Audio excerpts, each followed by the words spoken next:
Good evening to all. First of all, I would like to thank Lieutenant Colonel Robert K. Mathai for joining us for this session and a hearty welcome to all others. ജില്ലാ കളക്ടറുടെ അധ്യക്ഷതയിൽ ജില്ലാ നൈപുണ്യ സമിതി ഫെബ്രുവരിയിൽ career അവബോധ മാസം നടത്തുന്നതാണ്. ഹയർ സെക്കൻഡറി കോളേജ് തലത്തിലുള്ള വിദ്യാർത്ഥികൾക്ക് കരിയർ അവബോധ മാസം ഉപയോഗപ്രദമാകും. വിദ്യാഭ്യാസപരമായി സഞ്ചരിക്കാവുന്ന വ്യത്യസ്ത വഴികൾ മനസ്സിലാക്കാനും സംസ്ഥാനത്തു നിന്നും രാജ്യത്തുനിന്നും വിദേശത്തുമുള്ള വിവിധ മേഖലകളുടെ വ്യാപ്തിയെക്കുറിച്ചും മനസ്സിലാക്കാനും വിദ്യാർത്ഥികളെ സഹായിക്കുക എന്നതാണ് പരിപാടിയുടെ ലക്ഷ്യം. തൊഴിൽ ബോധവൽക്കരണ മാസത്തിൽ civil service, science, humanities, engineering, പ്രതിരോധം, കായികം തുടങ്ങിയ മേഖലകൾ ഉൾപ്പെടുന്നു. ഈ മേഖലകളിൽ ജോലി ചെയ്യുന്ന പ്രൊഫഷണലുകളുമായി ഇന്ററാക്റ്റീവ് സെഷനുകളിലൂടെ വിദ്യാർത്ഥികൾക്ക് പരീക്ഷ, തൊഴിൽ പ്രൊഫൈൽ തയ്യാറെടുപ്പ്, ഓരോ മേഖലകളിലെ സാധ്യതകളെ കുറിച്ച് വ്യക്തത കൈവരിക്കാനും ഓരോ വിദ്യാർത്ഥിയുടെ താല്പര്യങ്ങൾക്ക് അനുയോജ്യമായുള്ള കരിയർ കണ്ടെത്താനും അവരെ പ്രാപ്തരാക്കുക എന്നുള്ളതുമാണ് കരിയർ ബോധവൽക്കരണ മാസത്തിന്റെ ലക്ഷ്യം. കൂടുതൽ വിവരങ്ങൾക്ക് സെഷൻ ലിങ്കിനുമായി കണ്ണൂർ ജില്ലാ കളക്ടറുടെ ഫേസ്ബുക്ക് പേജിൽ സന്ദർശിക്കുക. Talking about the star of the evening, Lieutenant Colonel Robert K. Mathai has completed his BA from JNU through NDA in 2005, commissioned Indian Army in June 2006 as an officer in the rank of lieutenant, presently in the rank of lieutenant as company commander. Now he's serving in Rajasthan. Talking about his core heart, that is family, wife Mrs. Asmin, daughter Evelyn, son Alvin. He has achieved remarkable achievements through his career journey, which involves Saini Seva Medal class, that is Rashtriya Rifles, Suraksha, OP Riksha, JNK Counter Insurgents, United Nations Medal South Sudan, Videsha Seva Medal, Overseas Medal with class, 9 years long service medal. So it is such a blessing to have you in this evening, sir. I would like to invite Lieutenant Colonel Robert K. Mathai, sir, to address the gathering with his beautiful words. Welcome, sir.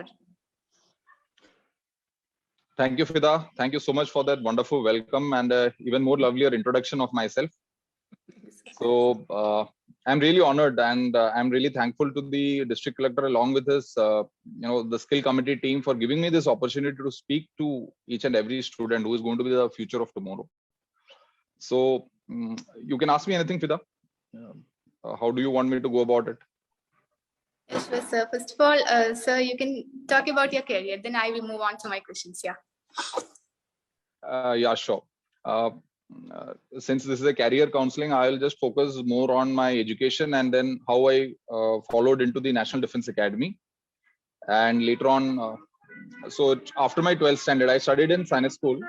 So Science School, Kalkuttam. From there, I joined the National Defense Academy in 12th standard. Again, my inspiration was my elder brother, who is also in the Navy. He's commanding a unit now. And all the other uniformed persons, those who were there in Science School. They were all my motivation and inspiration, because of whom then I joined National Defense Academy. It was 3 years of training in National Defense Academy.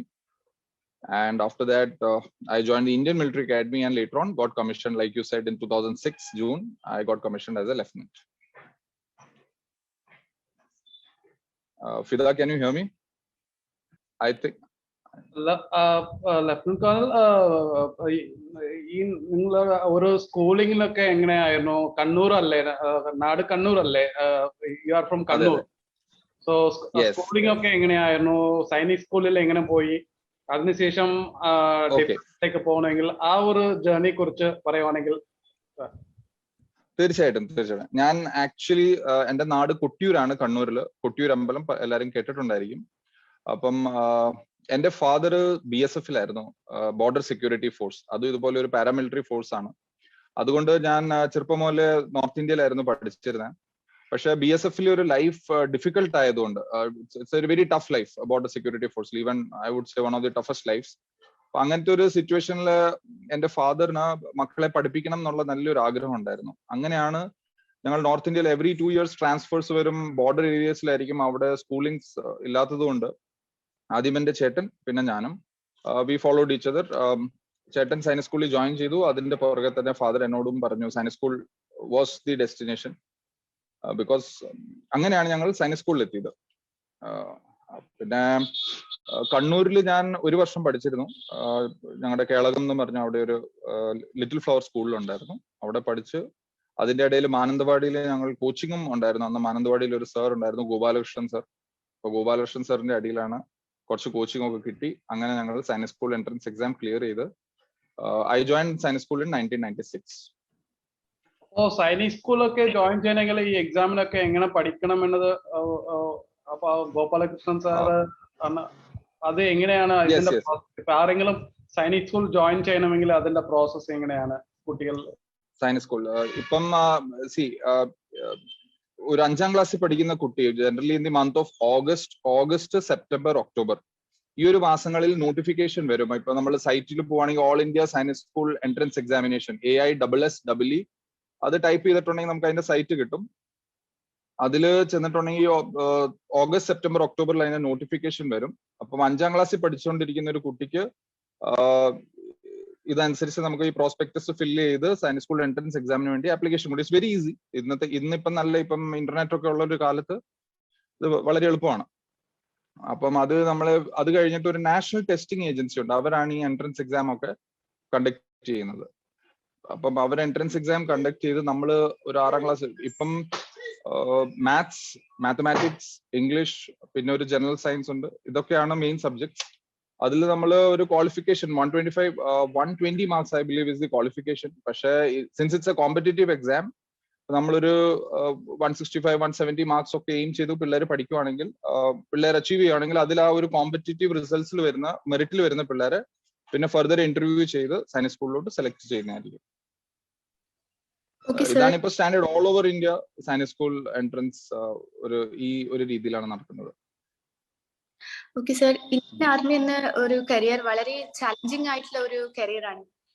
So what are the sum of the challenges? എന്തൊക്കെയാണ് challenges സാറിന്റെ ഈ ഒരു സർവീസിൽ sir പോയത്? ചാലഞ്ചസിലൂടെയാണ് കടന്നു പോയത്? ഞാൻ challenges എന്ന് പറയില്ല, ഞാൻ അതിനെ ഒരു അഡ്വെഞ്ചർ എന്നേ പറയത്തുള്ളൂ.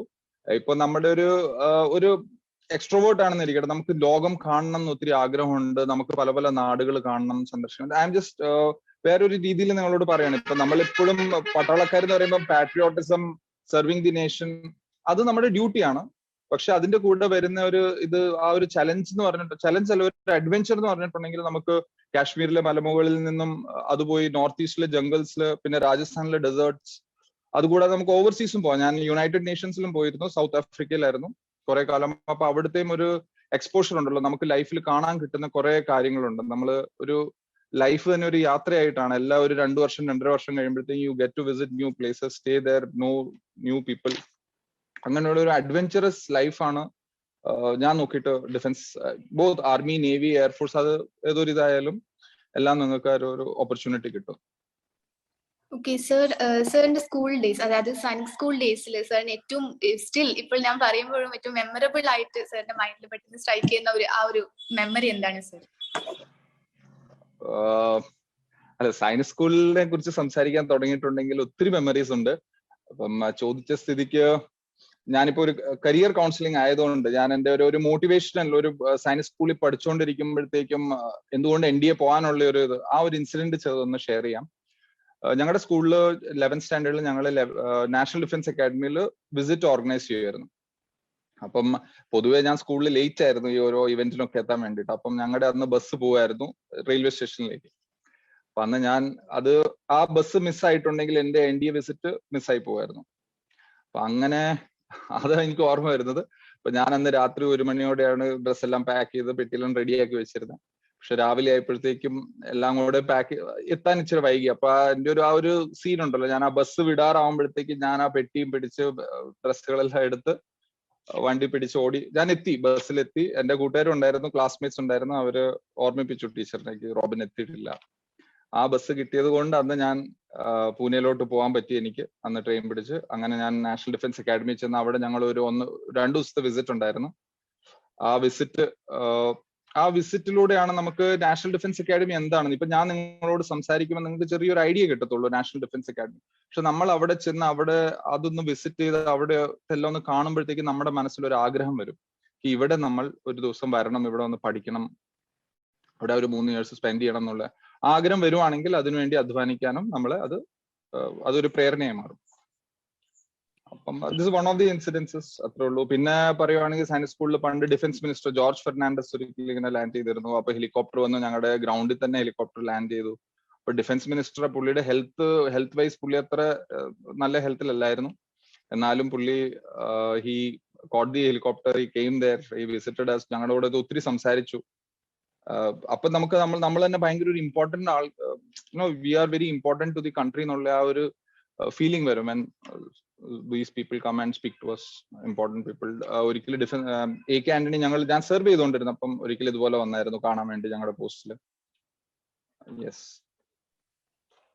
നിങ്ങൾ ഒരുപാട് കേട്ടിട്ടുണ്ട്, അതായത് ടെക്നിക്കൽ ആയിട്ടും മെഡിക്കൽ ആയിട്ടും ഒക്കെ കുറെ ഓപ്പർച്യൂണിറ്റീസ് ആർമി ആ ഒരു ഇതിലുണ്ട്. അപ്പൊ സാർ എന്താണ് അതെ, അത് തീർച്ചയായിട്ടും ഞാൻ ഷെയർ ചെയ്യാം. ഞാൻ ആക്ച്വലി ഒരു സ്റ്റെപ്പ് ബൈ സ്റ്റെപ്പ് പറഞ്ഞുതരാം. ഇൻഫാക്ട് ഞാൻ സ്കൂളിൽ പഠിച്ചുകൊണ്ടിരുന്നപ്പോഴും അല്ലെങ്കിൽ ഞാൻ 12th എത്തിയപ്പോഴും നമ്മൾ ഈ ഡീറ്റെയിൽസ് ആയിട്ട് ആരും ഒന്നും നമുക്ക് ഒരിക്കലും ചോദിക്കാനും തോന്നിയില്ല, അതിനെക്കുറിച്ച് അന്വേഷിക്കാനും പിന്നീടാണ് എല്ലാ കാര്യങ്ങളും മനസ്സിലായി വരുന്നത്. അപ്പം ആദ്യം ഡിഫൻസ് ഫോഴ്സ് എന്ന് പറയുമ്പോൾ ആർമി, നേവി, എയർഫോഴ്സ് 3 സെപ്പറേറ്റ് ഇതാണ്. അപ്പൊ സാധാരണ മലയാളികൾ നമ്മൾ കൂടുതലും നമ്മൾ നേവിയാണ് ഓപ്റ്റ് ചെയ്യുന്നത്. ബിക്കോസ് ഞാൻ ലൊക്കേഷൻ വെച്ച് പറയണം, നമ്മൾ നേവി ഓപ്റ്റ് ചെയ്യണമെങ്കിൽ കൂടുതലും നമുക്ക് കേരളത്തിലൊക്കെ ഇത് പോസ്റ്റിങ്സ് ഒക്കെ കിട്ടും, ടൈം സ്പെൻഡ് ചെയ്യാൻ പറ്റും, അങ്ങനെയുള്ള. ഞാനും ആദ്യം ഒരു നേവി ആയിരുന്നു ഓപ്റ്റ് ചെയ്തത്. ഇനി ഞാൻ ആർമി, നേവി, എയർഫോഴ്സ് 3 പേരെയും ട്രെയിൻ ചെയ്യുന്ന സ്ഥലമാണ് ഈ നാഷണൽ ഡിഫൻസ് അക്കാദമി. അപ്പൊ 12ാം ക്ലാസ് കഴിഞ്ഞിട്ട് നമ്മൾ ആ national defence academy exam clear ചെയ്ത് അവിടെ എത്തിപ്പെടുവാണെങ്കിൽ നമ്മൾ 3 years അവിടെ ട്രെയിൻ ചെയ്യും. ഇതിന് മുമ്പേ തന്നെ നമ്മൾ സെലക്ട് ചെയ്യണം, നമ്മൾ ആർമിയിൽ പോകണോ, നേവിയിൽ പോകണോ, അതോ എയർഫോഴ്സിൽ പോകണോ. അത് കഴിഞ്ഞ് നമ്മൾ ട്രെയിനിങ്ങിന്റെ ഇടയിൽ നമുക്കൊരു ഓപ്ഷൻ ഉണ്ട്, നമുക്ക് ആർമിയിൽ നിന്ന് നേവിയിലോട്ട് മാറാം, അല്ലെങ്കിൽ നേവിയിൽ നിന്ന് ആർമിയിലോട്ട് മാറുന്ന ഓപ്ഷൻസ് ഉണ്ട്. പക്ഷെ അത് ഓപ്റ്റ് ചെയ്യുന്നവരും വളരെ കുറച്ച് പേര് ചിലപ്പോൾ ഓപ്റ്റ് ചെയ്യുമായിരിക്കും. അവർക്ക് അവിടെ ചെന്ന് കഴിയുമ്പോൾ തോന്നും എനിക്ക് നേവിയിലോട്ട് പോകണം, അല്ലെങ്കിൽ ആർമിയിലോട്ട് പോകണം എന്നുള്ളത്, അല്ലെങ്കിൽ എയർഫോഴ്സിലോട്ട് പോകണം എന്നുള്ളത്. അങ്ങനെ ഈ 3 വർഷം നാഷണൽ ഡിഫൻസ് അക്കാദമിയിൽ ട്രെയിൻ ചെയ്ത് കഴിയുമ്പോൾ നമ്മൾ പോകുന്ന ഇപ്പൊ ഞാൻ ആർമിയാണ് സെലക്ട് ചെയ്തത്, അതുകൊണ്ട് ഞാൻ പോയത് ഇന്ത്യൻ മിലിറ്ററി അക്കാദമി. ഇനി ഇന്ത്യൻ മിലിറ്ററി അക്കാദമിയിൽ എത്തുമ്പോൾ ഞാനിപ്പം എക്സിക്യൂട്ടീവ് ബ്രാഞ്ച് എന്ന് വെച്ചിട്ടുണ്ടെങ്കിൽ ഞങ്ങൾ ഇൻഫൻട്രി അല്ലെങ്കിൽ ആർമേർഡ് ആർട്ടിലറി ഇതൊക്കെ യുദ്ധം ചെയ്യുന്ന ഇതാണ്. ഇപ്പം ഫിദ ചോദിച്ചല്ലോ ടെക്നിക്കൽ എൻട്രീസ് എന്തൊക്കെയാണെന്ന്. അപ്പൊ ആർമിയിൽ യുദ്ധം ചെയ്യുന്ന ഓഫീസേഴ്സ് മാത്രമല്ല ഉള്ളത്, അതിനെ സപ്പോർട്ട് ചെയ്യുന്ന ആൾക്കാരുണ്ട്. ഇപ്പൊ നമുക്ക് ഭക്ഷണം എത്തിക്കുന്ന സപ്ലൈ ചെയ്യുന്ന ആൾക്കാരുണ്ട്, നമുക്ക് പെട്രോളിയം പ്രോഡക്ട്സ് ഉണ്ട്, നമ്മുടെ എക്യുപ്മെന്റ്സ് എത്തിക്കുന്ന ആൾക്കാരുണ്ട്. അപ്പം അതിനൊക്കെ ഒരു സെപ്പറേറ്റ് ബ്രാഞ്ച് ആയിരിക്കും. പിന്നെ നമുക്ക് എഞ്ചിനീയേഴ്സ് വേണം, വെരി ഇമ്പോർട്ടൻറ്റ്. അപ്പം എഞ്ചിനീയേഴ്സിനുള്ളത് വേണ്ടി അവർക്ക് ടെക്നിക്കൽ എൻട്രി സ്കീംസ് ഉണ്ട്. അപ്പൊ അതിൽ എഞ്ചിനീയറിംഗ് ആണ് അവരെ ചെയ്യിക്കുന്നത്. ഇപ്പൊ ഞാൻ നേരത്തെ എന്റെ എഡ്യൂക്കേഷൻ ക്വാളിഫിക്കേഷൻ പറഞ്ഞല്ലോ, ഞാൻ BA ആണ് ചെയ്തത്. അന്നത്തെ കാലത്ത് ഞാൻ even though I was in science stream, ഞാൻ NDA ചെന്നപ്പം കൂടുതലും അവിടെ NDAയിൽ ട്രെയിനിങ് നല്ല ഹാർഡും ടഫും ആയതുകൊണ്ട് എല്ലാവർക്കും സയൻസ് സ്ട്രീം എടുക്കാനെന്നുള്ള ഒരു അന്നത്തെ കാലത്ത് അത് ഫോക്കസ് ഇല്ലായിരുന്നു ആ ഒരു ഇതിലോട്ട്. പക്ഷെ ഇന്ന് അത് അങ്ങനെയല്ല. ഇന്ന് every officer is suppose to be technically qualified. ഇത് കൂടാതെ നമ്മൾ ഓഫീസറായി കഴിഞ്ഞിട്ടും ഒത്തിരി പഠിക്കാനുണ്ട്. ഞങ്ങൾ കുറെ കോഴ്സസ് ചെയ്യാൻ നമുക്ക് ഓപ്പർച്യൂണിറ്റീസ് കിട്ടും, നമ്മളെ പ്രൊഫഷണലി കുറെ കൂടെ എനേബിൾ ചെയ്യും ഇത്.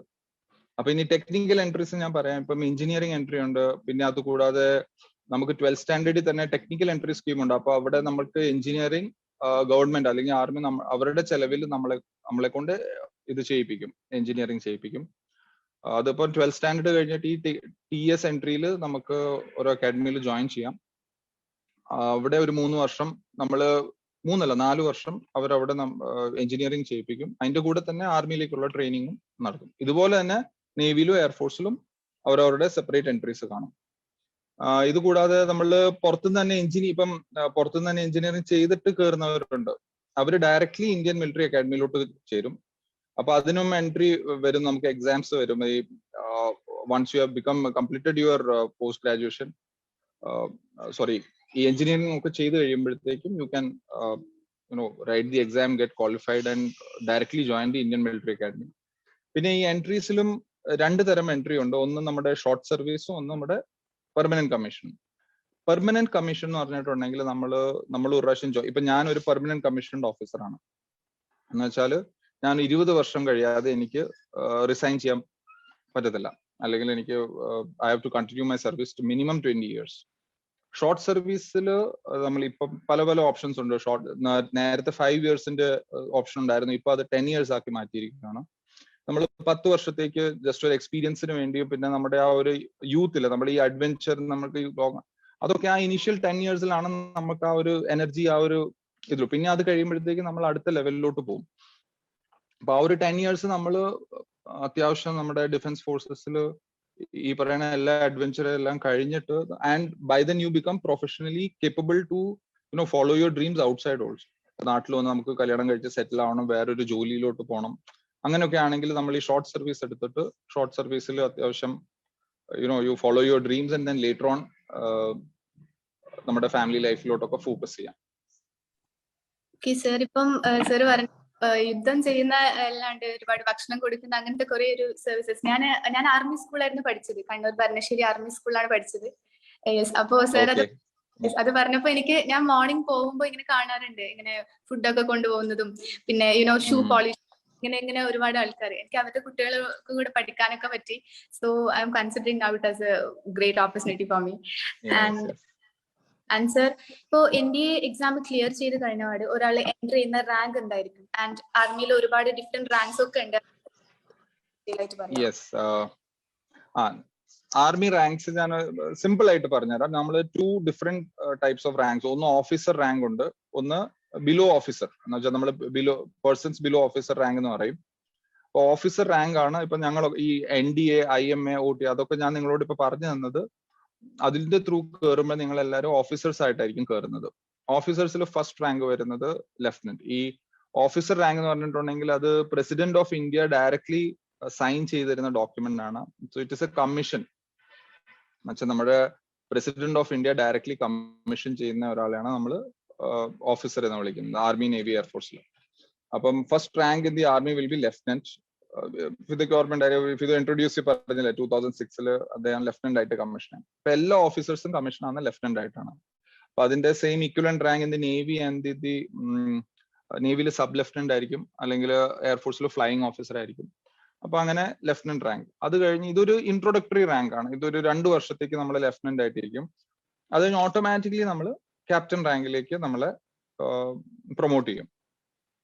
ക്യാപ്റ്റൻ റാങ്ക് ഒരു 4 വർഷത്തേക്ക് നമ്മൾ ക്യാപ്റ്റൻ റാങ്ക് ആയിരിക്കും. ഈ 4 വർഷത്തിന്റെ ഇടയിൽ നമ്മുടെ ബേസിക് കോഴ്സസ് എല്ലാം നമ്മൾ കംപ്ലീറ്റ് ചെയ്ത് നമ്മുടെ പ്രൊമോഷൻ എക്സാം വരും. ആ പ്രൊമോഷൻ എക്സാമും ഒരു പാർട്ട് 1 പ്രൊമോഷൻ എക്സാം എന്ന് പറയുമ്പോൾ നമ്മൾ പാർട്ട് B എന്ന് പറയും അതിന്. പ്രൊമോഷൻ എക്സാം ഒക്കെ ക്ലിയർ ചെയ്ത് നമ്മുടെ മാൻഡേറ്ററി കോഴ്സസ് എല്ലാം കഴിഞ്ഞിട്ടുണ്ടെങ്കിൽ ഒരു 6 വർഷം സർവീസ് ആകുമ്പോഴത്തേക്കും നമ്മൾ അടുത്ത റാങ്കിലേക്ക് കയറും. That is the major rank. ഒരു മേജർ ആയി കഴിഞ്ഞാൽ മേജർ ഒക്കെ കേട്ടിട്ടില്ല, മേജർ രവി എന്നൊക്കെ കേട്ടത്. അപ്പൊ ആ മേജർ റാങ്ക് ആവുന്നത് നമ്മൾ ഇപ്പം ഇന്ത്യൻ ആർമിയിൽ 6 വർഷം സർവീസ് കഴിയുമ്പോഴത്തേക്കും നമ്മുടെ കോഴ്സസ് എല്ലാം ക്ലിയർ ചെയ്ത് പ്രൊമോഷൻ എക്സാം എല്ലാം ക്ലിയർ ആയിട്ടുണ്ടെങ്കിൽ നമ്മൾ മേജർ ആവും. മേജറായി നമ്മൾ അപ്രോക്സിമേറ്റ്ലി ഒരു 7 yearsോളം നമ്മൾ മേജർ റാങ്കിൽ ഇരിക്കണം. അതിന്റെ ഇടയിൽ ഇതുപോലെ തന്നെ നെക്സ്റ്റ് ലെവൽ ഓഫ് കോഴ്സസ് വരും. ഞാൻ പറഞ്ഞില്ല കുറെ കോഴ്സസ് ചെയ്യാനുണ്ടായിരിക്കും. നമുക്കൊരു ഓപ്പർച്യൂണിറ്റീസ് കിട്ടും. അതുകൂടാതെ പ്രൊമോഷൻ എക്സാം, അടുത്ത പ്രൊമോഷൻ എക്സാം നമ്മൾ ക്ലിയർ ചെയ്യണം. അങ്ങനെ നമ്മൾ നമ്മുടെ ഡ്യൂട്ടീസ് എല്ലാം ചെയ്തുകൊണ്ടിരിക്കും. ഒരു 13 years ഓഫ് സർവീസ് ആകുമ്പോഴത്തേക്കും നമുക്ക് ലെഫ്റ്റനന്റ് കേണൽ റാങ്കിലേക്ക് പ്രൊമോഷൻ വരും. അപ്പം പറയാൻ എളുപ്പമാണ്, പക്ഷെ നമ്മൾ ഇതെല്ലാം ചെയ്തു വരുമ്പോഴത്തേക്കും ഓട്ടോമാറ്റിക്കലി നമ്മൾ ലെഫ്റ്റനന്റ് കേണൽ റാങ്ക്. അപ്പം അങ്ങനെയാണ് നമ്മുടെ ഒരു റാങ്ക് സ്ട്രക്ചർ. ലെഫ്റ്റനന്റ്, ക്യാപ്റ്റൻ കഴിഞ്ഞ് മേജർ കഴിഞ്ഞ ലെഫ്റ്റനന്റ് കേണൽ. ലെഫ്റ്റനന്റ് കേണൽ കഴിഞ്ഞിട്ട് ഞങ്ങൾ സെലക്ഷൻ ബേസിസിലാണ് പ്രൊമോഷൻ പിന്നെ വരുന്നത്. എന്ന് വെച്ചാൽ നമുക്ക് വേക്കൻസീസ് കുറവായിരിക്കും. അത് കഴിഞ്ഞ് ആ ഒരു ലെവലിലേക്ക് കുട്ടികളാകുമ്പോൾ ഇപ്പൊ ചിന്തിക്കേണ്ട ഒരു ആവശ്യമില്ല. പക്ഷെ ലെഫ്റ്റനന്റ് കേണൽ കഴിഞ്ഞ് നമ്മൾ ഇപ്പൊ ഒരു കേണൽ റാങ്കിലേക്ക് പോകും. പിന്നെ കേണൽ കഴിഞ്ഞ് ബ്രിഗേഡിയർ കഴിഞ്ഞ് മേജർ, ജനറൽ, ലെഫ്റ്റനന്റ്. ഇതൊക്കെ നമ്മൾ ഒത്തിരി 10-25 വർഷം സർവീസിൽ ഇരുന്ന് കഴിയുമ്പോഴത്തേക്കും തന്നെ ഒരു കോമ്പറ്റീറ്റീവ് ലെവലിൽ നമുക്ക് കിട്ടുന്ന റാങ്ക്സ് ആണ്. അപ്പൊ നിങ്ങൾ അറിഞ്ഞിരിക്കേണ്ടതെന്ന് വെച്ചാൽ ഒരു ലെഫ്റ്റനന്റ് കേണൽ വരെയും നമുക്ക് നമ്മുടെ ബേസിക് ഡ്യൂട്ടീസ് എല്ലാം ചെയ്ത് നമ്മുടെ പ്രൊമോഷൻ എക്സാംസ് എല്ലാം ക്ലിയർ ചെയ്യുമ്പോൾ എല്ലാവർക്കും ആ ഒരു പ്രൊമോഷൻ വരെ എത്തും. അത് കഴിഞ്ഞ് പിന്നെ സെലക്ഷൻ ബേസിസിൽ നമ്മുടെ ബാച്ചിലോ അല്ലെങ്കിൽ നമ്മുടെ ആൾക്കാരിൽ നമ്മളിപ്പോ മെറിറ്റിലാണെങ്കിൽ നമ്മുടെ സെലക്ഷനായി നമ്മൾ മുകളിൽ അടുത്ത റാങ്കിലേക്കൊക്കെ പോകുന്നതായിരിക്കും. യെസ്. ഓക്കെ സർ, ഒരു ആർമി ഓഫീസർ എന്നതിനേക്കാളും സർ ഒരു ഹസ്ബൻഡ് ആണ് ആൻഡ് ഫാദർ കൂടിയാണ്. So how is the balancing? Definitely. എങ്ങനെയാണ് സർ ബാലൻസ് ചെയ്ത് കൊണ്ടുപോകുന്നത്? ബാലൻസിങ് ഞാനല്ല ചെയ്യുന്നത്, എന്റെ വൈഫാണ് ചെയ്യുന്നത്. ഒരു പട്ടാളക്കാരൻ എന്ന നിലയ്ക്ക് ഒരു പട്ടാളക്കാരന്റെ ഭാര്യയാണ് കൂടുതൽ I think she has more responsibility than me. എല്ലാ വൈഫ്സ്, ഒരു ആർമി വൈഫ് അല്ലെങ്കിൽ ഒരു ഡിഫൻസ് ഫോഴ്സസിലെ ഒരു ഓഫീസറിന്റെ വൈഫ് എന്ന് പറയുമ്പോൾ അവർക്ക് ഒത്തിരി മൾട്ടി ടാലന്റഡ് ആയിരിക്കണം. അപ്പൊ അതിന്റെ ഇടയിൽ പിള്ളേരൊക്കെ, ഇപ്പൊ ഞാനൊക്കെ എന്റെ പിള്ളേരുടെ അടുത്ത് ഒരു ഫാദറിനെക്കാളും കൂടുതൽ I am more like A friendly figure. Because ഞാൻ വളരെ കുറച്ച് സമയമാണ് എന്റെ പിള്ളേരുടെ അടുത്തൊക്കെ എനിക്ക് ടൈം സ്പെൻഡ് ചെയ്യാൻ കിട്ടുക. പക്ഷെ കിട്ടുന്ന സമയം നല്ല ക്വാളിറ്റി ടൈം ആയിരിക്കും. ലൈക്ക് ഇപ്പൊ ഞാൻ അടുത്ത വെക്കേഷനിൽ പോയി ഞങ്ങൾ ഒത്തിരി സ്ഥലങ്ങളിൽ കറങ്ങി. അപ്പൊ ഫുൾ ടൈം ഞാൻ പിള്ളേരുടെ കൂടെ ആയിരുന്നു. പക്ഷെ അതുപോലെ തന്നെ ഞങ്ങള് ഇപ്പം എനിക്ക് ഫീൽഡിലോട്ട് പോകേണ്ടി വരും അല്ലെങ്കിൽ ഓപ്പറേഷൻസിൽ പോകേണ്ടി വരും. ആ ഒരു സമയത്ത് ഞങ്ങൾ കുറെ കാലത്തേക്ക് പിള്ളേരും വൈഫും എല്ലാവരുടെ അടുത്തു നിന്നും കുറച്ച് ദൂരെയായിരിക്കും. ആ സമയത്ത് ബാലൻസിങ് ഒക്കെ പിന്നെ ഇപ്പം വൈഫല്ലേ ചെയ്യാം. And that's why I am thankful to my wife. പുള്ളിക്കാരിയാണ് എല്ലാം ബാലൻസ് ചെയ്യുന്നത്. And you have to be really lucky to get a good family. And but definitely arm ഫോഴ്സസിലും ഞാൻ നോക്കിയിട്ട് ഇന്നത്തെ ഒരു കോമ്പറ്റേറ്റീവ് വേൾഡിൽ ഒരു job, nature of the job അനുസരിച്ച് ഞാൻ നോക്കുവാണെങ്കിൽ നമുക്ക് നല്ലൊരു ഫാമിലി ലൈഫ് കിട്ടും. ഒൺലി തിങ് ഈസ് നമ്മളിപ്പം ഒരു സിറ്റിയിൽ താമസിക്കാനുള്ള ഒരു ഓപ്ഷൻ കിട്ടത്തില്ലായിരിക്കും. ചിലപ്പോൾ ഞാനിപ്പം രാജസ്ഥാനിലാണ്, ഒരു ഉൾപ്രദേശത്താണ്. പക്ഷെ ഞങ്ങൾക്ക് ഇവിടെ നമ്മുടെ ക്യാമ്പസിന്റെ ഉള്ളിൽ എല്ലാ ഫെസിലിറ്റീസും ഉണ്ട്. പിള്ളേർക്ക് കളിക്കാനുള്ള സ്ഥലമുണ്ട്, സ്കൂളിങ്ങിനുള്ള സ്ഥലമുണ്ട്. പിന്നെ പിള്ളേരുടെ പഠിത്തം ഞാൻ നോക്കിയിട്ട് ഒരു ആർമിയിലുള്ള ഒരു ഓഫീസറിന്റെ ചൈൽഡ് എന്ന് പറയുമ്പോഴത്തേക്ക് അവർക്ക് ഒത്തിരി എക്സ്പോഷർ കിട്ടും, പല സ്ഥലങ്ങളിൽ പഠിച്ചു വളരാനുള്ള ഒരു ഓപ്പർച്യൂണിറ്റി. അപ്പൊ അവരുടെ ഒരു ഗ്രൂപ്പ് ഉണ്ടായിരിക്കുമല്ലോ. ഒരു 2 വർഷം നമ്മളിപ്പോ നോർത്ത് ഇന്ത്യ ഡൽഹി പഠിക്കുന്ന ഒരു കുട്ടിയുടെ കൂടെ കൂട്ടായി. അപ്പൊ അവരോടുള്ള അതുപോലെ തന്നെ പല പല സ്റ്റേറ്റ്സിലുള്ള പിള്ളേരുടെ അടുത്തൊക്കെ ഇന്ററാക്ട് ചെയ്ത് വരുമ്പോഴത്തേക്കും ആ കുട്ടികൾ വലുതാവുമ്പോൾ അത്രയും കുറെ കൂടെ ഒരു ബ്രോഡ് ഹൊറൈസൺ ആയിരിക്കും അവരുടെ. ഓക്കെ സർ, ഇപ്പൊ സർവീസിൽ ഇരിക്കുമ്പോൾ ഒരുപാട് മൊമെന്റ്സ് ആൻഡ് മെമ്മറീസ്, അതായത് നമുക്ക് ടച്ചിങ് ആയിട്ടുള്ള ഒരുപാട് മൊമെന്റ്സ് ഉണ്ട്. അപ്പൊ സർവീസിൽ സാർ ഏറ്റവും ഓർമ്മ വരുന്ന, ഇപ്പോഴും ഞാൻ പറയുമ്പോൾ ഓർമ്മ വരുന്ന ആ ഒരു മെമ്മറി എന്താണ് sir? Okay, asking memory as an officer ഒത്തിരി മെമ്മറീസ് ഉണ്ട്. ഇപ്പൊ ടച്ചിങ് ആയിട്ടെന്ന് പറഞ്ഞിട്ടുണ്ടെങ്കിൽ I would say the responsibility and accountability എന്ന് വെച്ചിട്ടുണ്ടെങ്കിൽ നമ്മളൊരു ഓഫീസർ ആയിട്ടിരിക്കുമ്പോൾ നമ്മളെപ്പോഴും ഈ ആർമി ഓഫീസർ എന്ന് പറഞ്ഞിട്ടുണ്ടെങ്കിൽ ഒരു ലീഡറാണ് ആക്ച്വലി. നമുക്ക് എന്ത് ഇപ്പൊ ഒരു ഡോക്ടറായി, എഞ്ചിനീയറായി, അല്ലെങ്കിൽ let's say we are entrepreneur, everything you add leadership with that. അതാണ് നമ്മുടെ ഒരു ആർമി ഓഫീസർ. അപ്പൊ അങ്ങനത്തെ ഒരു ഇതില് നമുക്ക് നമ്മുടെ ജീവിതത്തിൽ ഇപ്പൊ ഞാനൊരു കമ്പനി കമാൻഡർ ആണ്. അപ്പൊ ആ കമ്പനി കമാൻഡറായി ഇരിക്കുമ്പോൾ എന്റെ അടിയിലുള്ള മെൻ ഉണ്ടല്ലോ, ഭടന്മാര്, സോൾജേഴ്സ് എന്ന് പറയാം. അപ്പം അവരുടെ ജീവിതത്തിൽ വരുന്ന ഓരോ പ്രശ്നങ്ങളും ഓരോ സംഭവങ്ങളും അത് നമ്മുടെ പേഴ്സണൽ ആയിട്ട് തന്നെ ഒരു ഇതായിരിക്കും. അപ്പം അവരോട് കൂടി ചേരുമ്പോഴാണ് അങ്ങനെയുള്ളൊരു ഇതിലാണ്. അപ്പൊ എനിക്ക് അങ്ങനെ it's a way of life. അപ്പം ഞാൻ നോക്കിയിട്ട് അങ്ങനെ ഒരു you are asking any memorable event ഒരു ഓഫീസർ എന്ന നിലയ്ക്ക് അല്ലെ? I'll have to think about it. അങ്ങനെ ഞാൻ let me just think about it.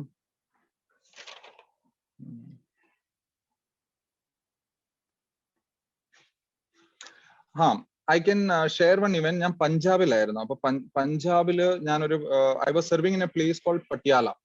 അപ്പൊ പട്യാലയിൽ നിന്ന് ഞങ്ങള് ബോർഡർ ഏരിയാസിലോട്ട് നമ്മൾ ഈ എക്സസൈസ് എന്ന് പറഞ്ഞിട്ടുണ്ടെങ്കിൽ നമ്മൾ പരിശീലനം ചെയ്യും. ഇപ്പൊ യുദ്ധത്തിന്റെ സമയത്ത് നമ്മൾ എങ്ങനെയാണോ യുദ്ധം ചെയ്യേണ്ടത് അതിന്റെ പരിശീലനത്തിനായി ഓരോ 2 വർഷം കൂടുമ്പോൾ നമ്മൾ ഓരോ സ്ഥലത്തൊക്കെ ചെന്ന് ഇങ്ങനെ പരിശീലിക്കും.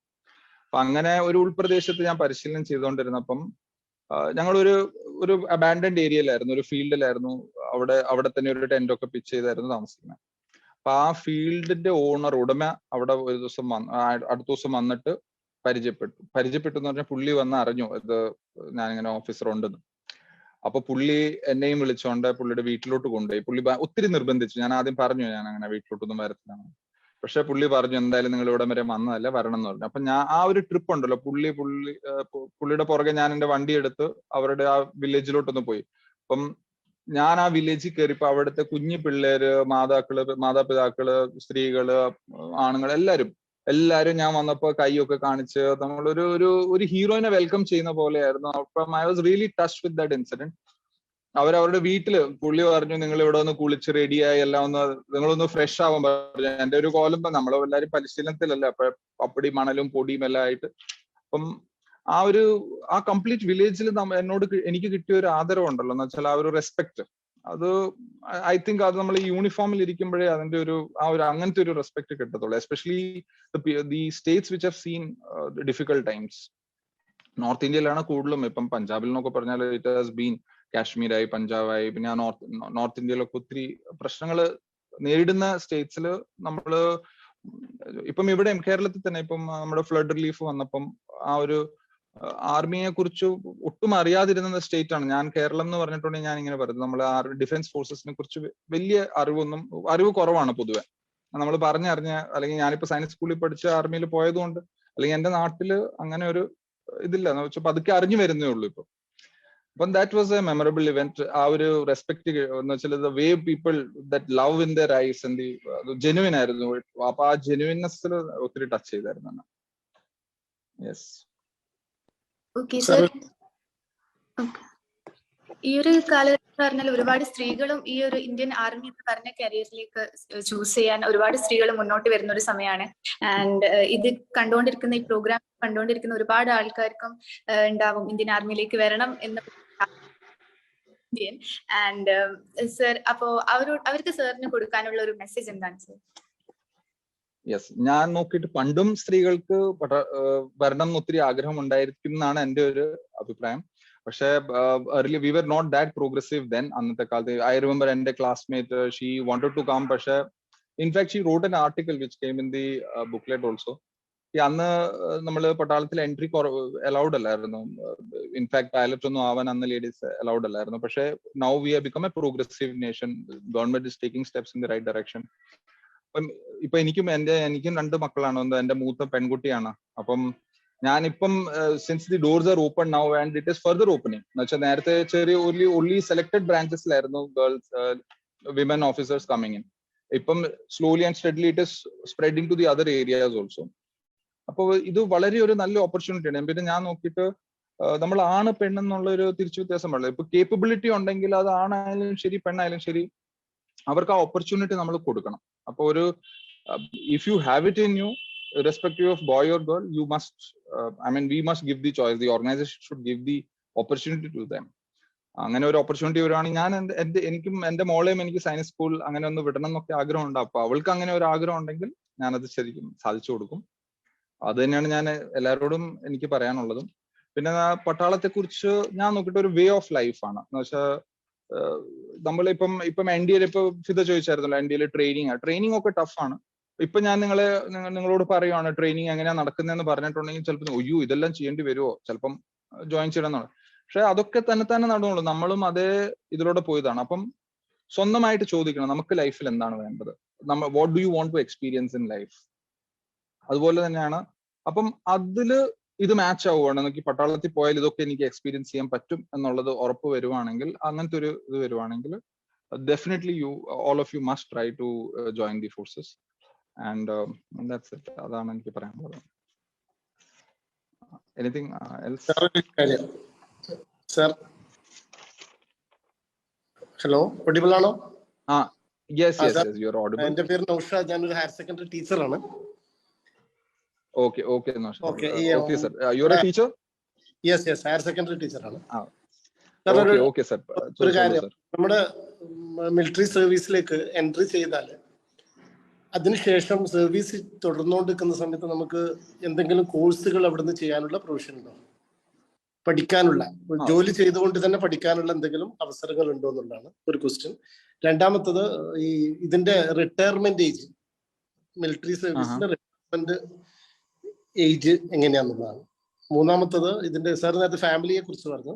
മിലിറ്ററിയിൽ ജോലി ചെയ്യുന്നവർക്ക് ഫാമിലി സ്റ്റാറ്റസ് കിട്ടാനുള്ള മിനിമം ഗ്രേഡ് ഏതാണ്? മൂന്നാമത്തെ ക്വസ്റ്റ്യൻ എനിക്ക് ക്ലിയർ അല്ല. എന്ന് വെച്ചാൽ ഫാമിലി സ്റ്റാറ്റസ് എന്ന് വെച്ചാൽ ഫാമിലി, ഇപ്പം ജോലി സ്ഥലത്ത് ഫാമിലിയുടെ കൂടെ താമസിക്കാൻ സാധാരണ എല്ലാ സോൾജേഴ്സിനും പറ്റും. സാധാരണ പറയാം. Okay I just try and answer one at A time. അപ്പൊ ആദ്യത്തെ ക്വസ്റ്റ്യൻ ആയിരുന്നു, എന്താ നമ്മൾ സർവീസിൽ ഇരിക്കുമ്പോ, can you please repeat that question? Higher course, സാധാരണ ഒരു ഗ്രാജുവേഷൻ കഴിഞ്ഞിട്ടാണ് നമ്മൾ സർവീസിലേക്ക് പോകുന്നുണ്ടെങ്കിൽ നമുക്ക് പോസ്റ്റ് ഗ്രാജുവേഷൻ ചെയ്യണമെന്നുണ്ട്. അങ്ങനെയാണെങ്കിൽ അണ്ടർസ്റ്റുഡ്. ഹയർ എഡ്യൂക്കേഷൻ നമുക്ക് എന്തൊക്കെ ചെയ്യാൻ പറ്റും എന്നുള്ളതാണ്. അപ്പം ഞാൻ സർ ഇൻ ഓർഡർ ഞാൻ ആൻസർ ചെയ്യാൻ നോക്കാം. ഫസ്റ്റ് ക്വസ്റ്റ്യൻ ആണ് നമുക്ക് ഹയർ എഡ്യൂക്കേഷൻ. അപ്പൊ തീർച്ചയായിട്ടും ചെയ്യാൻ പറ്റും. നമുക്ക് നമ്മുടെ ഹയർ എഡ്യൂക്കേഷൻ നമുക്ക് ഫോളോ ചെയ്യാൻ പറ്റും. only thing is that കൂടുതൽ നമുക്ക് ഡിസ്റ്റൻസ് എഡ്യൂക്കേഷൻ ആയിരിക്കും അതിന്റെ ഓപ്ഷൻസ് ഉള്ളത്. നമ്മുടെ ഇന്ദിരാഗാന്ധി ഇഗ്നോ ഇല്ല, ഇഗ്നോയിന്റെ ത്രൂ നമുക്ക് ഫോളോ അപ്പ് ചെയ്യാൻ പറ്റും. അത് കൂടാതെ ഒത്തിരി അഫിലിയേഷൻസ് ഉണ്ട്. ഇപ്പൊ എനിക്ക് അത്ര ക്ലിയർ ആയിട്ട് ഇതില്ല, പക്ഷെ ഡെഫിനറ്റ്ലി നമുക്ക് നമ്മുടെ ഹയർ എഡ്യൂക്കേഷൻസ് ഫോളോ ചെയ്യാൻ പറ്റും. ഇനി എൻട്രി, ഇപ്പൊ നമ്മൾ ആർമിയിലോട്ട് എൻട്രി അല്ലെങ്കിൽ ഡിഫൻസ് ഫോഴ്സിലോട്ട് എൻട്രി, ഒന്നെങ്കിൽ നമ്മൾ ഓഫീസർ റാങ്ക് അല്ലെങ്കിൽ നമ്മൾ ഈ സോൾജർ ആയിട്ടും ജോയിൻ ചെയ്യും. നമ്മളിപ്പോ നോർമൽ സോൾജേഴ്സ് സിപ്പായിട്ട് ജോയിൻ ചെയ്യുന്നു. അപ്പൊ അതൊക്കെ സാധാരണ നമ്മൾ പഠിത്തത്തിലൊക്കെ ഇച്ചിരി കവർ 10th സ്റ്റാൻഡേർഡ് കഴിഞ്ഞു 12th കഴിഞ്ഞ് നമുക്ക് അധികം പഠിക്കാൻ പറ്റില്ല. അപ്പൊ ഈ റിക്രൂട്ട്മെന്റ് റാലീസ് ഒക്കെ വരും, അവിടെയൊക്കെ പിള്ളേർ ഇന്ന് ജോയിൻ ചെയ്യുമ്പോൾ ചിലപ്പോൾ നമുക്ക് പഠിക്കാനുള്ള ഒരു ഓപ്പർച്യൂണിറ്റി കിട്ടിയെന്ന് വരത്തില്ല. അതുകൊണ്ട് നമ്മൾ പട്ടാളത്തിൽ ചെന്ന് കഴിഞ്ഞിട്ട് അവിടുന്ന് നമുക്ക് പഠിക്കാനുള്ള ഓപ്പർച്യൂണിറ്റി കിട്ടും. അതുകൂടാതെ നമ്മൾ സോൾജറായി ഇരുന്ന് നമുക്ക് അവിടുന്ന് എക്സാം ACC എൻട്രി എന്ന് പറയും അതിന്. അപ്പൊ ACC എൻട്രീന്റെ ത്രൂ നമുക്ക് സോൾജർ ആയിട്ട് ഇരുന്ന് അവിടുന്ന് എക്സാം എഴുതി ക്ലിയർ ചെയ്ത് ഈ പറയുന്ന ഇന്ത്യൻ മിലിറ്ററി അക്കാഡമിയിൽ ചെന്ന് നമുക്ക് ട്രെയിൻ ചെയ്ത് ഓഫീസർ ആവാൻ പറ്റും. പിന്നെ നമുക്ക് ഹയർ എഡ്യൂക്കേഷൻസ്, ഹയർ സ്റ്റഡീസിൽ ഒത്തിരി ഓപ്ഷൻസ് ഉണ്ട്. അത് നമ്മൾ ഓരോ അഫിലിയേഷൻസ് നമ്മുടെ ഗവൺമെന്റ് നമുക്ക് പ്രൊവൈഡ് ചെയ്യും. അപ്പൊ അതിനനുസരിച്ച് നമുക്ക് ഇപ്പൊ ഫോർ എക്സാമ്പിൾ എനിക്കിപ്പോ ഒരു MBA ചെയ്യണം എന്ന് ആഗ്രഹം ഉണ്ടെങ്കിൽ എനിക്ക് അതിനൊരു ആപ്ലിക്കേഷൻ എഴുതി നമ്മളൊരു only thing is distance learning ആയിരിക്കും, നമ്മളൊരു കറസ്പോണ്ടന്റ് കോഴ്സ് ആയിട്ടായിരിക്കും അത് ചെയ്യുന്നത്. അങ്ങനെ. പക്ഷെ ഞാൻ നോക്കിയിട്ട് എല്ലാവിധ ഓപ്പർച്യൂണിറ്റീസും നമുക്ക് തരും. ഇനി നമുക്ക് റിട്ടയർമെന്റ് നേരത്തെ തന്നെ റിട്ടയർമെന്റ് ചെയ്തു പോകണമെങ്കിൽ നമ്മൾ റീസെറ്റിൽ ചെയ്ത് തരും. എന്ന് വെച്ചാൽ നമുക്ക് ഇപ്പൊ ഞാൻ നാളെ 20 years സർവീസ് ആയി കഴിയുമ്പോഴത്തേക്ക് എനിക്ക് പുറത്തു പോകണമെന്നിരിക്കട്ടെ. അങ്ങനെ ആകുമ്പോഴത്തേക്ക് എന്റെ റിട്ടയർമെന്റ് വരണ മുമ്പ് തന്നെ അവർ എനിക്കൊരു 6 months ഒരു ഏതെങ്കിലും ഒരു അഫിലിയേറ്റഡ് യൂണിവേഴ്സിറ്റിയിൽ ഒരു റീസെറ്റിൽമെന്റ് കോഴ്സ് ഒക്കെ ചെയ്ത് തരും. So that we can follow ഒരു ജോബ് ഓപ്പർച്യൂണിറ്റി ഒക്കെ നമുക്ക് നല്ലത് പുറത്ത് കിട്ടാനുള്ളത് ഇതിന്. അപ്പൊ that was your first question. അപ്പം I think I have answered to that. Second was marriage, family വെക്കാൻ പറ്റുമല്ലോ എന്നുള്ളത്. ഫാമിലി എല്ലാവർക്കും അലൗഡ് ആണ്, പക്ഷേ there is a shortage of government accommodation in many places. കുറെ ഗവൺമെന്റ് അക്കോമഡേഷൻ എല്ലായിടത്തും നമ്മൾ വിചാരിക്കും. ഇപ്പൊ നമ്മൾ ഇവിടെ 1000 പേരുണ്ടെങ്കിൽ ചിലപ്പോൾ അക്കോമഡേഷൻ ഇവിടെ ഒരു 500 കാണത്തുള്ളൂ. അപ്പൊ നമ്മൾ ഒരു മെറിറ്റ് ബേസിസിൽ നമ്മൾ ഒരു 2 വർഷം ഒരാൾക്ക് ഒരു ഓപ്പർച്യൂണിറ്റി കൊടുത്തു, അത് കഴിഞ്ഞ് പിന്നെ അടുത്ത ആൾക്ക് കൊടുക്കും. അപ്പോൾ കുറച്ച് സമയത്തേക്ക് ചിലപ്പോൾ അവർക്ക് അവരുടെ ഫാമിലീസിന്. പിന്നെ ഞാൻ പൊതുവെ കണ്ടിട്ടുള്ള പിള്ളേർക്ക് പഠിത്തവും എല്ലാം പെർമനന്റ് ആക്കാൻ വേണ്ടിയിട്ട് മിക്കവരും അവരുടെ ഫാമിലീസ് നാട്ടിൽ തന്നെ നിർത്തി പിള്ളേരൊക്കെ പഠിപ്പിക്കാൻ വേണ്ടി ഒരു സമയം കഴിയുമ്പോൾ അങ്ങനെ വിടുന്ന ഒരു നേച്ചറൊക്കെ ഉണ്ട്. പക്ഷെ ഇപ്പൊ നമുക്ക് നമ്മുടെ ജോലി സ്ഥലത്ത് വെക്കണമെങ്കിൽ അങ്ങനെയും വെക്കാം. പിന്നെ ഏരിയന്റെ ഉണ്ട്. ഇപ്പൊ ഫീൽഡ് ഏരിയാസിലൊക്കെ ആണെങ്കിൽ അവിടെ കുറച്ച് അക്കോമഡേഷൻസ് ഉള്ളെങ്കിൽ അത്രയും പേർക്ക് കിട്ടത്തുള്ളൂ. അപ്പൊ നമ്മളൊരു റൊട്ടേഷനിൽ നമ്മളെ ഓരോരുടെ റിക്വയർമെന്റ് അനുസരിച്ച്. പിന്നെ ഇപ്പൊ ഫീൽഡ് ഏരിയ ഇപ്പൊ അതിൽ കുറച്ച് ത്രെഡ് ഒക്കെ ഉള്ള ഏരിയാസിലൊക്കെ ആണെങ്കിൽ നമുക്ക് അക്കോമഡേഷൻ വെക്കാനും സമ്മതിക്കത്തില്ല. നമ്മൾ സിംഗിൾ ആയിട്ട് തന്നെ താമസിക്കേണ്ടി വരും. പക്ഷെ എല്ലാത്തിനും ഒരു റൊട്ടേഷൻ ഉണ്ട്. എന്ന് വെച്ചാൽ നമ്മളിപ്പോ സിംഗിൾ ആയിട്ട് താമസിക്കുകയാണെങ്കിൽ ഒരു 2 years കഴിയുമ്പോഴത്തേക്കും അത് നമ്മളെ ഐഡന്റിഫൈ ചെയ്ത് നമുക്ക് നമ്മുടെ ഫാമിലി വെക്കാവുന്ന സ്ഥലത്തേക്ക് നമ്മൾ പറഞ്ഞു വിടുന്നതായിരിക്കും. One more question you had asked, sir, I missed it. Retirement, service period, minimum service period. Minimum service period. അപ്പൊ നമ്മൾ സോൾജർ ആയിട്ട് ജോയിൻ ചെയ്യുവാണെങ്കിൽ 15 years കഴിഞ്ഞിട്ടുണ്ടെങ്കിൽ നമുക്ക് retirement voluntary retirement becomes you can do voluntary retirement at any time as a soldier. പക്ഷെ നമുക്ക് പെൻഷനും പെർക്സും ബെനിഫിറ്റ്സും എല്ലാം വേണമെങ്കിൽ മിനിമം ഒരു 15 years നമ്മൾ സെർവ് ചെയ്ത് നമ്മളത് ക്വിറ്റ് ചെയ്യുമ്പോഴത്തേക്ക് ഒരു 17 years ആവും. അത് കഴിഞ്ഞാൽ ഓരോ റാങ്ക് സ്ട്രക്ചർ ആണ്. ഇപ്പൊ സോൾജർ നമ്മളിപ്പോ ഒരു സോൾജേഴ്സിന്റെ റാങ്ക് സ്ട്രക്ചർ ഇച്ചിരി ഡിഫറെന്റ് ആണ്. ലാൻസ് നായക് ആ ഓരോ റാങ്കിലും അവർ അത്ര മിനിമം സർവീസ്. ഇപ്പൊ ഒരു ഹവൽദാർ ആണെങ്കിൽ മിനിമം 24 years ചെയ്തിട്ടുണ്ടെങ്കിൽ പെൻഷനും കാര്യങ്ങളൊക്കെ കിട്ടത്തുള്ളൂ. പിന്നെ സാധാരണ നമ്മൾ വോളണ്ടറി റിട്ടയർമെന്റ് എന്ന് പറഞ്ഞിട്ടുണ്ടെങ്കിൽ നമ്മൾ 15 years ബേസിക്കലി ചെയ്യും അണ്ടിൽ അൺലെസ് പുള്ളി വേറെ എന്തെങ്കിലും പ്രശ്നമൊന്നും ഇല്ലെങ്കിൽ. ഓഫീസർ ആണെങ്കിൽ minimum 20 years. Permanent commission officer ഞാൻ നേരത്തെ പറഞ്ഞായിരുന്നു. പെർമനന്റ് കമ്മീഷൻ ഓഫീസേഴ്സ് ആണെങ്കിൽ മിനിമം 20 years സർവീസ് ചെയ്യണം. ആൻഡ് ഷോർട്ട് സർവീസ് ആണെങ്കിൽ 10 years. ഷോർട്ട് സർവീസിൽ പിന്നെ ഒരു ബെനിഫിറ്റ് എന്നല്ല, ഞാൻ പറഞ്ഞ ഷോർട്ട് സർവീസ് ചെയ്യുവാണെങ്കിൽ നമുക്ക് പെൻഷനും അങ്ങനെയുള്ള ബെനിഫിറ്റ്സ് ഒന്നും പിന്നീട് കിട്ടത്തില്ല. 10 വർഷം കഴിഞ്ഞിട്ട് പോവുകയാണെങ്കിലും 10 to 14 years അതിൻ്റെ ഇടയിൽ. യെസ്. ഓക്കെ സർ, ഞാൻ ആദ്യം പറഞ്ഞു ഞാൻ ആർമി സ്കൂളിലാണ് പഠിച്ചതെന്ന്. അപ്പോൾ ഞങ്ങൾക്ക് ആനുവൽ ഡേ ഒക്കെ വരുമ്പം ഒരുപാട് ഓഫീസേഴ്സ് ഒക്കെ വരും. അപ്പൊ നമ്മൾ ഫസ്റ്റ് നോക്കുന്നത് അവരുടെ ഷോൾഡേഴ്സ് ആണ്. And will be saying like oh my God they are looking more colourful and things are looking very beautiful and all. അപ്പൊ സാറിനോട് സംസാരിച്ചിട്ട് നൗ ഐ ഫീൽ ലൈക്ക് അത് എത്ര ബ്യൂട്ടിഫുൾ ആയാലും you know that is more adventurous. Beautiful എന്നതിനുപരി അതൊരു adventurous ആയിട്ടുള്ള ഒരു സംഭവമാണെന്ന് ഇപ്പൊ കൂടുതൽ കൂടി ക്ലാരിറ്റി കിട്ടി എനിക്ക്. I will be like oh my God those stars shining. I will be like, you know, amazed to see all those things. So thank you. I'm happy to know that. It's my pleasure. Okay, now we can move on to the interactive session. Okay. Participants are free to ask the questions. So you can either unmute the microphones and ask the question, or drop it in the comment box, or just raise the hand. Okay. Please feel free to ask the question. Don't hesitate.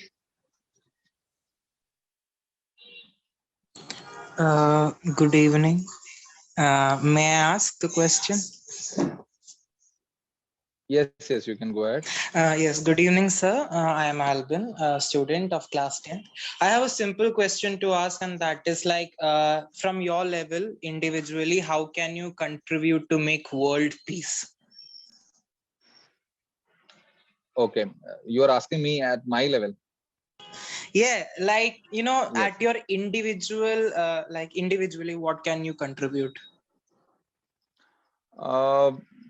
See, that's a very personal question. As in, from my profession, I just do my job. Towards world peace, see, peace can be only maintained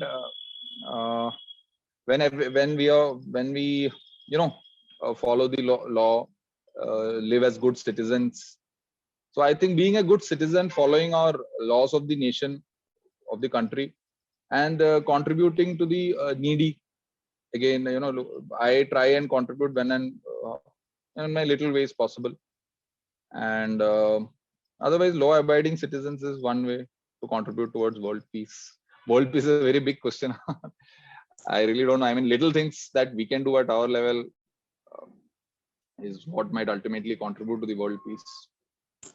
And like, I have one more question. Like, it might be a little personal. You know, like we have many controversial articles and laws in our country because, and like, is there any time when you thought that this law is this law is not good for, you know, the whole country? It might undermine the unity and the peace of the country. Was there any time like that you felt like that? I don't know. I mean, any particular law at any particular point of time. If you can give me any specific reference, I can, you know, talk about it. But if you ask me offhand any particular law, I cannot recollect like that. Okay, sir. Thank you. There are many laws. You know, it might be controversial, but I really can't comment on that. Okay, thank you. Yeah, Ms. Fida, you may moderate the session. If you have any questions. Okay. So can I take a break because Adhan is going on? So I'll just unmute now. Yeah, sure. Okay.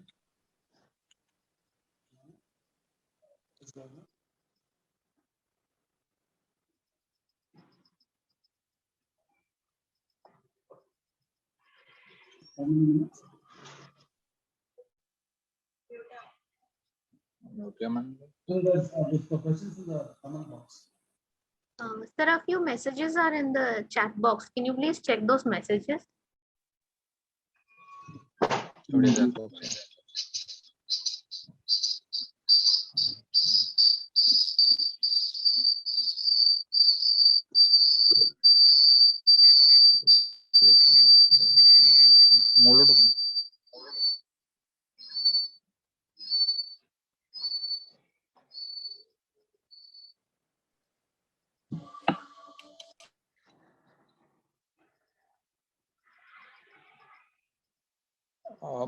Hi. Acha, I read one question which asked +2 humanities se പഠിച്ചവർക്ക് Navy Air Force ലോട്ട് പോകാൻ പറ്റുമോ? Actually +2 കഴിഞ്ഞ് ഇപ്പൊ see I did BA Humanities. ഞാൻ +2 വരെ science stream ആയിരുന്നു. ഇപ്പൊ national defence അക്കാഡമിയിൽ join ചെയ്തപ്പം I had opted for Navy. because of certain reasons I got army. Navy, Air Force, you have to be science stream. And in fact, even in the army now, the proposal in the coming years, either BSc or BTech like definitely or a science stream or a technical background is important. Nevertheless, if 12th standard entrance exam clear irrespective of whichever stream you are in. But art stream clear. But if you have the will, you can do it, and then you will have to follow the science stream. Definitely for Navy and Air Force, definitely, and in the coming years for Army also.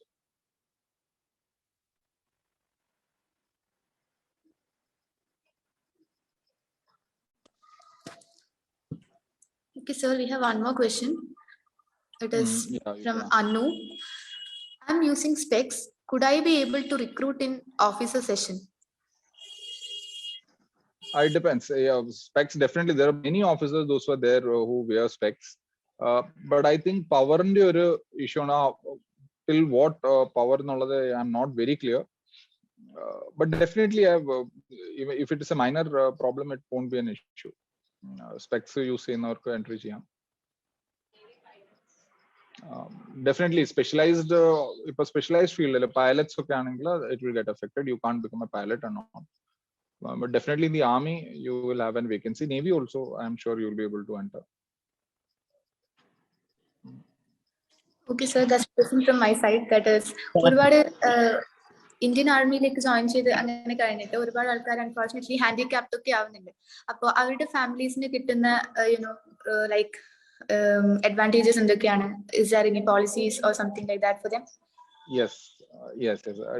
Casualties, you can call them battle casualty, physical casualty. There are different levels. Leave in a accident, Kashmir operations in the first of all, financially, I would say everybody is secured. Loss is irreplaceable. But I will just speak about the financial aspect of it. First of all, you get help from Kashmir, the state government will definitely help you. Center definitely will help you. There are many schemes. Battle casualty, definitely you get an enhanced pension from the government to the surviving family, the martyr's wife. And benefits, I would say the financial compensation is quite high. Life insurance it has been upgraded to 50 lakhs. This is just the life insurance I am talking about. Extra grants from the state governments you will get. So I would say financially, yes, you will get a lot of help from this. And government as an organization will also look after you and help you out wherever possible. Ex-servicemen I mean, how but all I would just reassure you that your families and the children at the later stage, they will all be well looked after by the organization. Okay, sir. Sir, good evening. Good evening. Good evening. I have a question. Myself, Jishai. Sir, how would you rate emotional balance of military personnel? As you are an officer, so how do you? That's a very good question. I would say the officers of the army are very emotionally very well balanced, and that's my personal take on it. I think there is a misnomer that army we are. I really don't know what is your impression of the army officers. Generic. But I would say they are emotionally well balanced. We spend adequate time with our families. We spend time with our children. We look after our families. In fact, our role is as leaders. So we are always handling the lives of men that we command. So it is very important that we look after them, their welfare, so we have to ensure that they are in a very positive frame of mind. For that, we ourselves have to be very positive frame of mind also. So our mental strength, physical fitness, all this affects towards that. So yes, and since we are being trained in that manner and we are being guided in that manner, so as the army officer definitely grows into a very emotionally balanced person. That's it, Jisha. Thank you, sir. Thank you. Sir, I am Ashwin K.R. ഞാൻ BSc computer science ആണ് പഠിക്കുന്നത്. അപ്പൊ എനിക്ക് ചോദിക്കാനുള്ള 3 ചോദ്യമാണ്. അതിലൊന്ന്, എങ്ങനെയാണ് ആർമിയിൽ നിന്ന് റോയിലേക്ക് ചേരുക? എനിക്ക് ആ റോയ് ഭയങ്കര ഇൻട്രസ്റ്റ് ആണ്. അപ്പൊ റോയിലേക്ക് ആർമിയിൽ നിന്ന് എങ്ങനെയാണ്? പിന്നെ രണ്ടാമത്തെ എന്തെന്ന് വെച്ചാൽ, ഞാൻ BSc കമ്പ്യൂട്ടർ സയൻസ് സ്റ്റുഡന്റ് ആണ്. അപ്പം എനിക്ക് പറ്റിയ ഫീൽഡ് എന്തായിരിക്കും ആർമിയിൽ? അതായത് ഇവൻ സൈബർ സെക്യൂരിറ്റി, അങ്ങനെ എന്തെങ്കിലും IT ഫീൽഡ് എന്താണ്, എനിക്ക് അതിനെപ്പറ്റി അറിയത്തില്ല. പിന്നെ മൂന്നാമത്തത്, എന്തെങ്കിലും മെഡിക്കൽ സർജറി ആയിട്ട് ചെയ്തവര്, അതായത് ഈവൻ എന്തെങ്കിലും ഓപ്പറേഷൻ കൈക്കോ ഈവൻ എന്തെങ്കിലും ഓപ്പറേഷൻ സർജറി കഴിഞ്ഞവർക്ക് ആർമിയിലേക്ക് എൻട്രി ഉണ്ടോ? അത് റെസ്ട്രിക്ട് ചെയ്തിട്ടുണ്ടോ? എന്താണ്? ഓക്കെ അശ്വിൻ, ഞാൻ അശ്വിന്റെ ലാസ്റ്റ് ക്വസ്റ്റ്യൻ ആദ്യം ആൻസർ ചെയ്യാം. ഇറ്റ് ഈസ് നോട്ട് അബൌട്ട്, ഇപ്പൊ നമ്മള് ആർമിയിലോട്ട് എൻട്രി ചെയ്യാൻ നേരത്തെ നമ്മുടെ ട്രെയിനിങ് ടൈമിൽ ഒത്തിരി ഫിസിക്കൽ ആക്ടിവിറ്റീസ് ഉണ്ടായിരിക്കും. നമ്മുടെ കുറെ ടെസ്റ്റ് കാണും. അപ്പൊ ആ ടെസ്റ്റ് ഒന്ന് ക്ലിയർ ചെയ്യാൻ പറ്റത്തില്ല. അതുകൂടാതെ നമ്മുടെ എൻട്രി ടൈമിൽ മെഡിക്കൽ ചെക്കപ്പ് കാണും. So during that medical checkup, if you clear the medical checkup, അപ്പൊ മെഡിക്കൽ ചെക്കപ്പ് ചെയ്യുന്ന അവർ ഇത് തന്നെയാണ്. അപ്പം ഇപ്പൊ ഈ കയ്യിൽ ഓപ്പറേഷൻ എന്ന് പറഞ്ഞിട്ട് ഓപ്പറേഷൻ കഴിഞ്ഞ കൈ നന്നായിട്ടാണോ ഇരിക്കുന്നത്, അല്ലയോ അത് വെച്ച് ഇപ്പൊ റോപ്പ് ക്ലൈംബിങ് ചെയ്യാൻ പറ്റുമോ ഇല്ലയോ, അതൊക്കെ അവർ നോക്കും, ചെക്ക് ചെയ്യും. അപ്പൊ അതെല്ലാം ചെയ്ത് കഴിഞ്ഞാൽ ട്രെയിനിങ് ആക്ടിവിറ്റി ഒക്കെ ക്ലിയർ ചെയ്യുമെങ്കിൽ ദാറ്റ് ഫിസിക്കൽ ഫിറ്റ്നസ് ആണ്, that is what matters.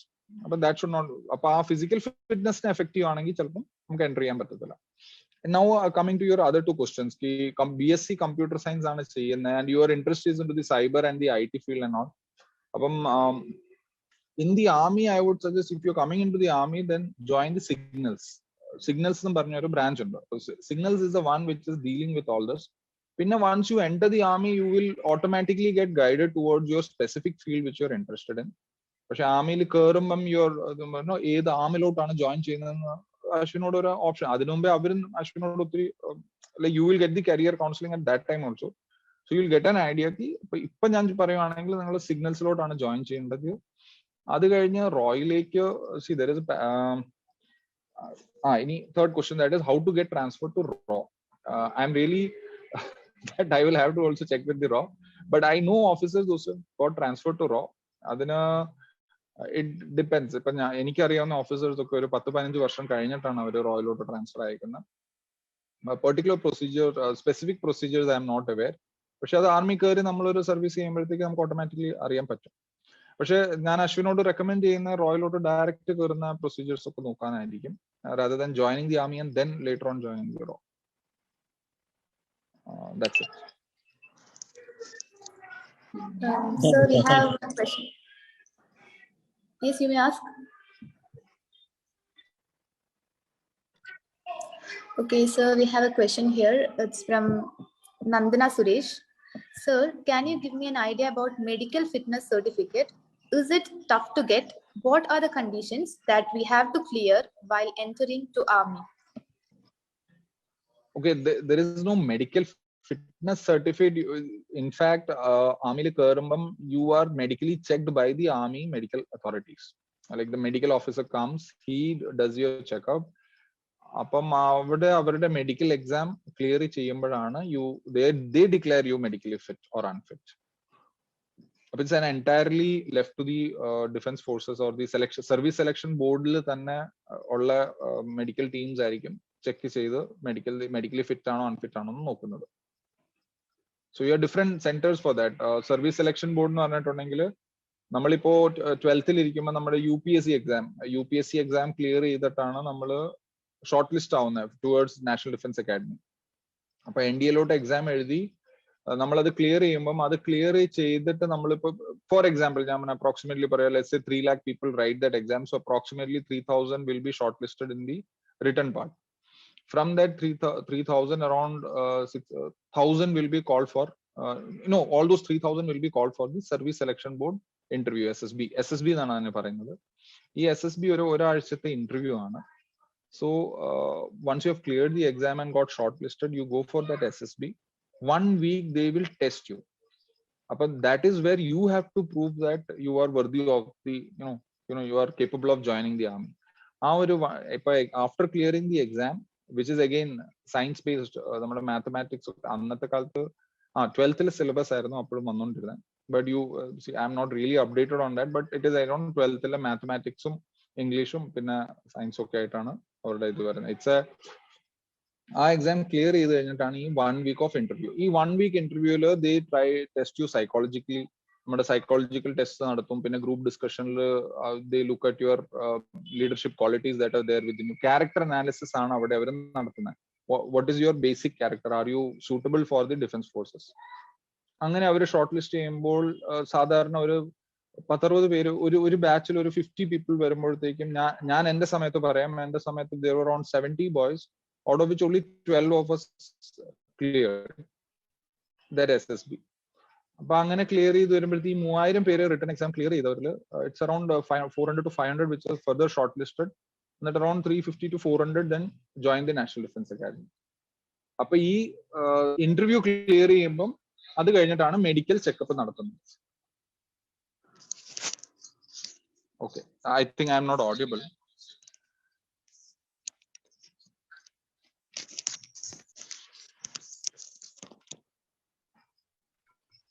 Am I audible now? Yes, sir, audible.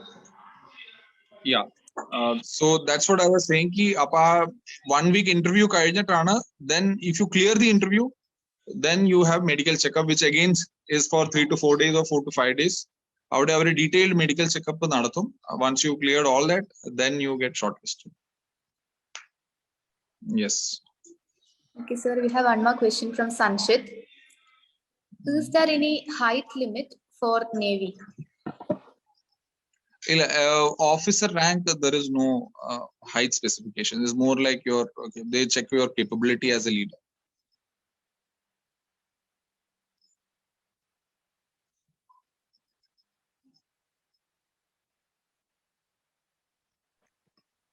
Okay. Is there any questions? Yes. Yes, you may ask.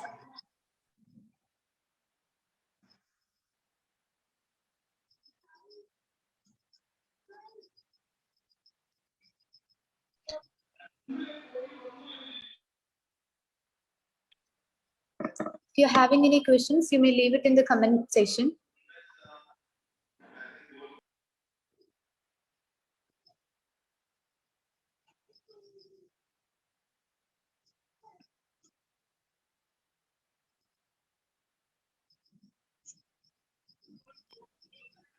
Okay, if there are no more questions, then we can close.